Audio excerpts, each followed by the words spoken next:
was a band, balloons, and a bevy of politicians, all wanting to get in on last month's grand opening of the Wickford Junction commuter rail station. At times it took on the air of a pep rally, as hundreds of people joined U.S. Secretary of Transportation Ray LaHood and the entire Rhode Island congressional delegation to celebrate the first day of MBTA rail service to the southern part of the state. This project is being funded today out of the stimulus money.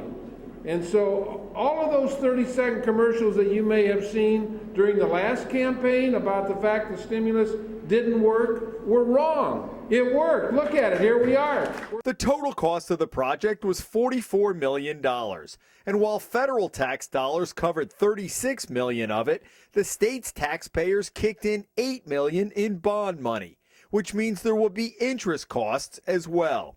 The project has been decades in the making and resulted from a public-private partnership between the state of Rhode Island and Bob Seo, who developed the adjacent Wickford Junction shopping center. The state paid Seo $3.2 million for the land that houses the four-level, 1,100-space parking garage.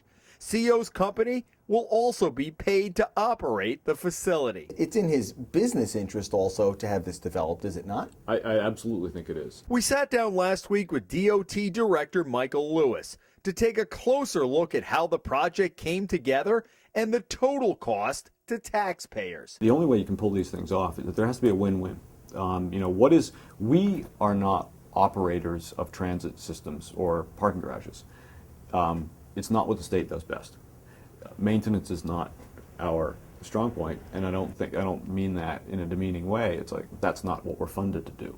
We're about building highways and bridges.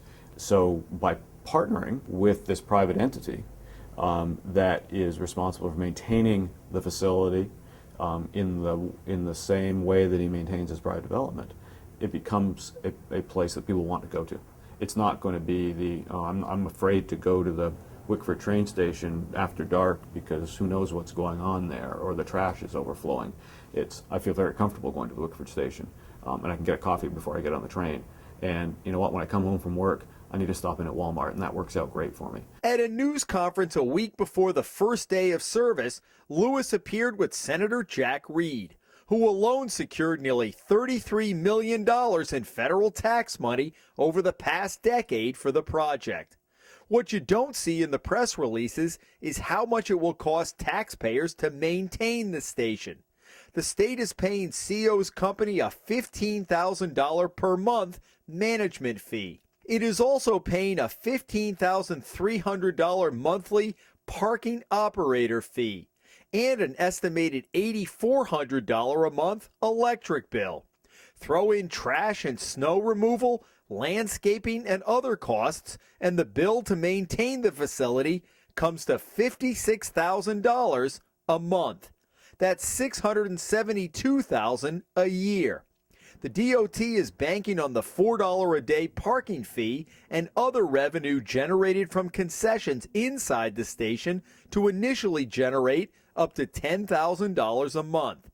That still leaves the state responsible for more than $500,000 in operating expenses every year. A spokesman tells the Hummel report DOT applied for a federal grant to cover those costs. They are our operator. The fares from the parking garage go to maintain the parking garage. So that goes into a trust fund. All the fares that are collected, all of the revenues from the coffee sales, they go into a protected account that the state controls. From that account, we pay Seo an operating fee to run it. I assume you have a contract with him to pay him X number of dollars, regardless of what that fund is. Yep. If the revenues are not making that, is the state on the hook still for paying him? Yeah, in the agreement, we all recognize that this will be a startup. It's not going to be day one, 1,500 people. People have to get used to it. People are dedicated to their cars. They really, some people, I'll bet you, there are people that don't know Wickford Junction exists, even after all the hoopla.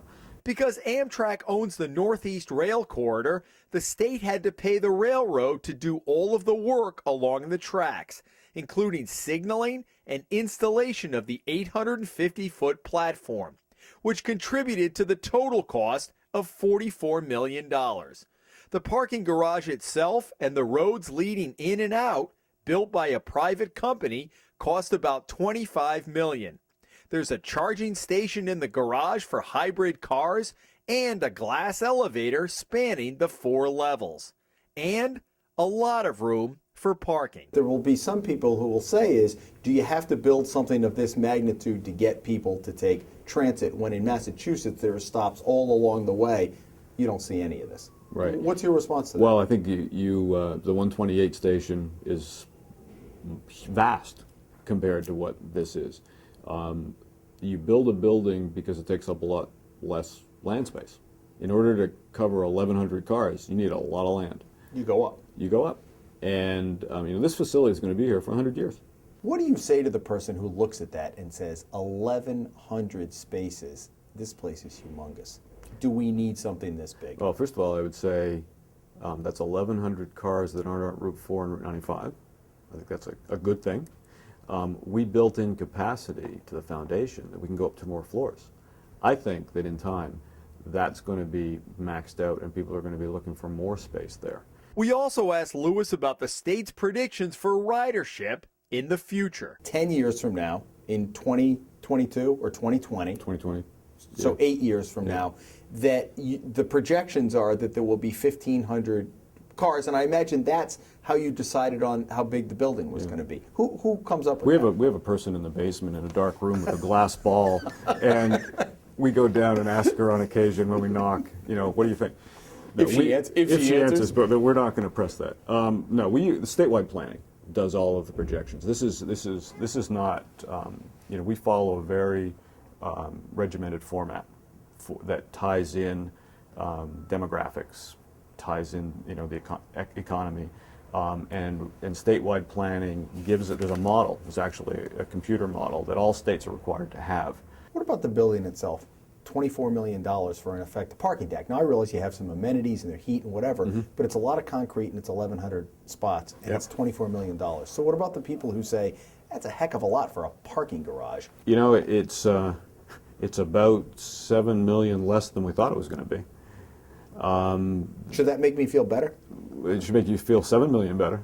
I think nothing is free. Nobody gives things away. You don't take them off the shelf at Home Depot and they're on sale or something. Public transportation facilities are expensive.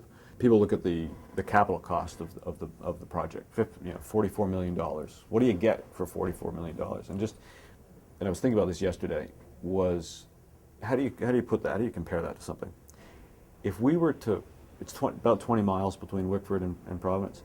If we were to repave, which we'll eventually have to do, just repave I-95, not rebuild I-95, not do any bridges on I-95, just the riding surface. That 20 miles would cost about $60 million. I had nothing to do with the planning of this. I was not even a glimmer in the eye of Rhode Island when this was being planned. I absolutely think it's the right thing to do. It provides that access to the Boston market for people. You can live in South County and really, look for job opportunities in Boston and vice versa. In Wickford, Jim Hummel for the Hummel Report.